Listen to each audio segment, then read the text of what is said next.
अलमट्टी धरणाची उंची वाढवण्यास केंद्रीय जलशक्ती आयोगानं मंजुरी दिली. अलमट्टी धरणाची उंची वाढवण्यासाठी कर्नाटक सरकारनं घाट घातल्यानंतर हा वाद आता केंद्रीय जलशक्तीकडे गेला होता. पण सांगली आणि कोल्हापूरमधून याला तीव्र विरोध होऊ लागला होता. पण आता अलमट्टी धरणाची उंची वाढवण्याविरोधात कोणत्याच राज्यानं तक्रार दाखल केलेली नाही असं केंद्रानं म्हटलंय. बघूया.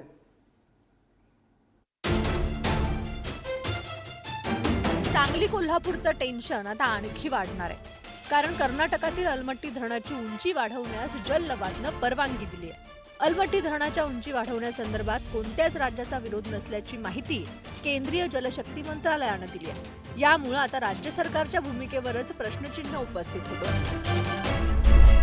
अलमट्टी धरणाची उंची वाढवू नये अशी मागणी तारांकित प्रश्नाद्वारे खासदार विशाल पाटलांनी लोकसभेत केली होती. कर्नाटकातील अलमट्टी धरणाची उंची वाढवण्यास जललवादने मान्यता दिली आहे. अलमट्टी धरणाची उंची वाढवण्याविरोधात कोणत्याच राज्याने तक्रार दाखल केलेली नाही. या प्रकरणी कोणतीही स्वतंत्र समिती स्थापन करण्याचा विषयच येत नाही. कर्नाटकाचं काँग्रेसचं राज्य हे कर्नाटकातल्या लोकांनी उभं केलं राज्य आहे, निवडून आणलेलं राज्य सरकार आहे. स्वाभाविक त्यांच्या राज्याचा विचार करणार.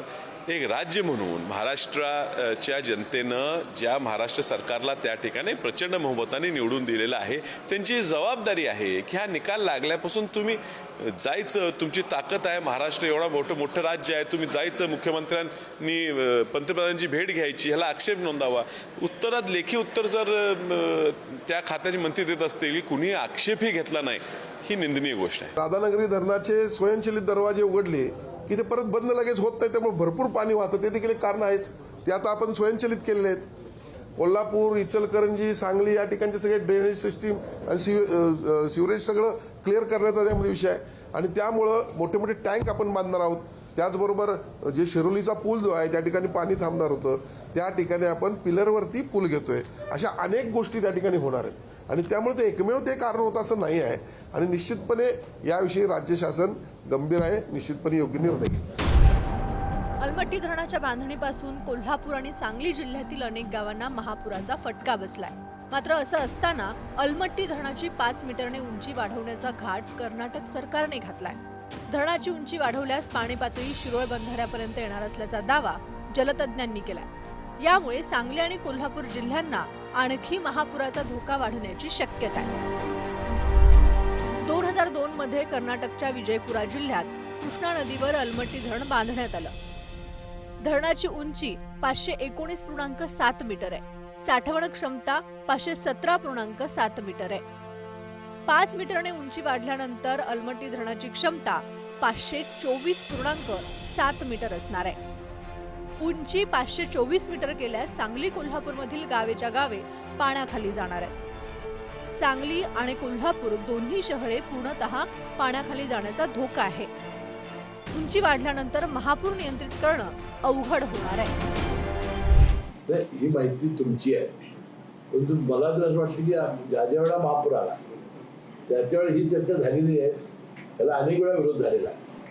परंतु अशा पद्धतीनं उत्तर का दिलं, कसं दिलं याची माहिती घेणं आणि हे नसेल तर तात्काळ केंद्राकडे जाणं आणि अलमट्टीची उंची वाढणं किती धोक्याचं आहे हे एकदा पुन्हा सांगणं हे आपलं काम आहे. करवा हे अजून आम्ही त्याचा अभ्यास करतोय. स्वतः माननीय मुख्यमंत्री त्या विषयाबद्दल भाष्य केलेलं आहे.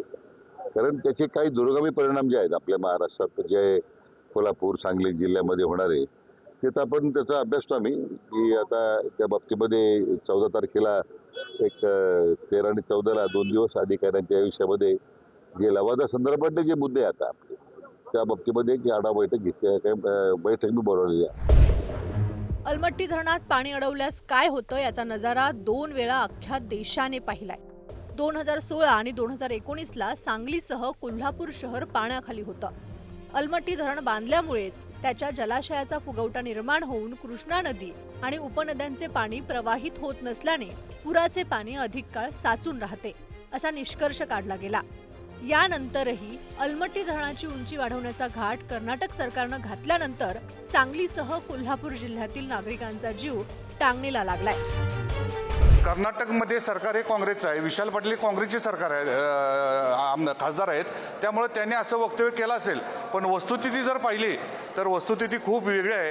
कारण अखंड कोल्हापूर शहर, सांगली शहर, कराड शहर ही सगळी यामध्ये बाधित होत आहेत आणि काहीतरी चुकीचा अहवाल यामध्ये सादर केला असेल, आता हे आम्हाला समजले तर आम्ही ताबडतोब यामध्ये कोल्हापूरची जनता नक्कीच कोर्टात जाणार.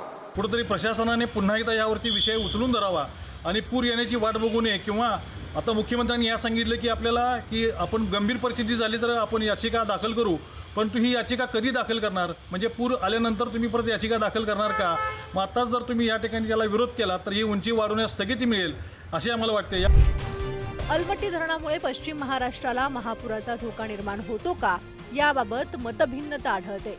एका वर्गाच्या मते यामुळेच महापुराला निमंत्रण मिळते. काहींच्या मते पश्चिम महाराष्ट्र आणि अलमट्टी धरणाचे अंतर पाहता अशी शक्यता उद्भवत नाही. तर पश्चिम महाराष्ट्रातील शेतकरी नेते, कृष्णा महापूर नियंत्रण नागरी कृती समिती यांनी काही आकडेवारीचा संदर्भ देत अलमट्टी धरणामुळेच महापूर येतो असं सांगितलंय. दरम्यान कर्नाटकच्या सोयीसाठी असणाऱ्या अलमट्टी धरणामुळे मात्र आता महाराष्ट्राची चांगलीच डोकेदुखी झाली आहे. दिल्लीहून शिवाजी काळेसह स्वप्नील पाटील, पुढारी न्यूज, सांगली.